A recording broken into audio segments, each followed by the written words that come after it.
All right, here's a summary of all the different types of quadratic equations you're likely to get. I may have missed one out or so, but let's go through these now, and I'll go through the main techniques as we do. All right, so the first one, and these are just the first four, are just basic factorizing without a coefficient of x squared. So really straightforward stuff. Let's have a look. So the first thing we do is say, right, let's draw out the brackets, two brackets. We've got an x there, so I'm going to write an x in each of these. I'm noticing the signs are going to be the same. I'm noticing the two signs, in other words, this sign and this sign are going to be the same. I don't know what they are, but once I look at the next sign, I do. So if that's a plus, they're both the same. If that's a plus, oh, they're both positive. So I'm going to do the same thing below as well, and I'll show you that in a moment. So factors of 24, so I got 24 and 1, and I got 2 and 12. I've got, what else? I've got 3 and 8. I got 6 and 4. So I'm looking for things that add together to give 10, that multiply together to give 24. And that would be 6 and 4. I just write the 6 and the 4 in, and we've finished.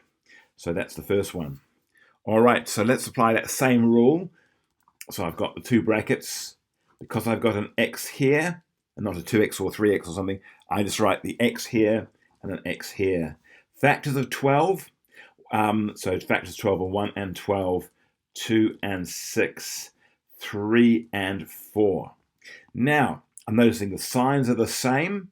So whatever that is, this is, these are both going to be the same. And what are they both plus? Let's have a look. I got the next sign. Oh, they're minus. They're both minus.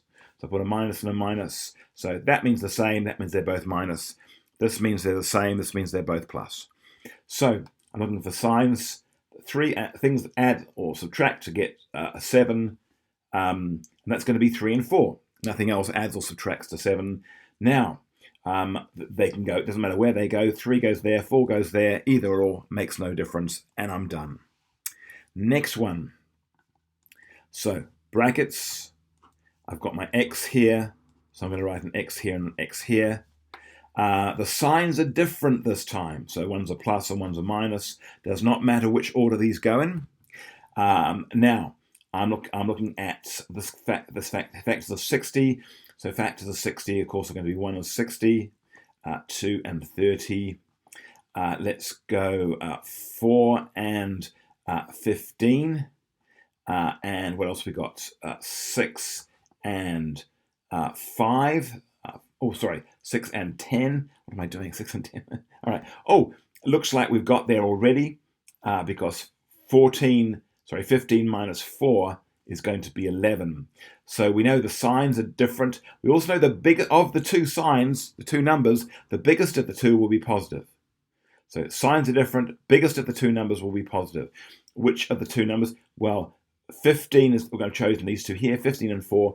The biggest of the two numbers is 15, so that goes next to the positive sign. So this is the 15 goes here, and the 4 goes over here. And we're finished. All right, let's look at the next one. So here again, same deal. Two brackets. I've got an x and an x. Signs are different. Does not matter which order they go in. I'm noticing when I find the numbers, the biggest of the two signs will be positive. Well, 23 is a kind of prime, so we've really only got one set of factors, which is 1 and 23. So when I look at those, I notice, of course, that 1 and 23, I can add or subtract those to get a negative 22. So where do they go? Well, noticing the biggest of the two numbers will be negative. Signs are different. Biggest of the two numbers will be negative, which is the biggest of the two. Oh, 23. So that must go next to the negative. So 23 goes in there. And I've got a 1 in the other one. And we're done. All right. Difference of two squares. Love these. So that's very, very simple. All that means is I've got an x here and an x here because I've got an x here. And then I'm going to say, all right, so it's going to be plus and a minus because the signs are different. And I'm going to find factors of 16 that add or subtract to 0 because there's no middle term. So I just simply take the square root of 16. So it's 4 and 4. So I always take the square root of 16. I always take the square root of x squared, and I get an x and an x and a 4 and a 4. Signs are different. All right, let's have a look at this one. Now, this one's a little bit different. We treat it slightly differently. And what we're looking at here is we're going to take the square root of all of this. Square root of 9 is 3. Square root of x squared is x. Write a 3x on each side. Square root of 16 is 4. Write a 4 on either side. Of course, the signs are different. So one's a plus, one's a minus. And there's our answer. Okay. What else we got? Oh, up here. Here we go.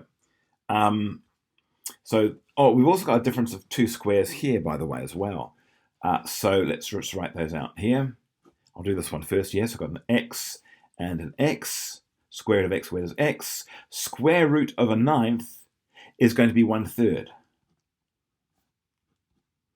And the signs are different. Done. All right. Now, this is quite a common one, which people have difficulty with. And all we're going to do, we can't really get 2 actual brackets, so we look at what's common to both. Well, 6 is common to both. Put 6 outside the brackets, and I'm going to end up with an x minus 1. 6 times 6 is 6 squared.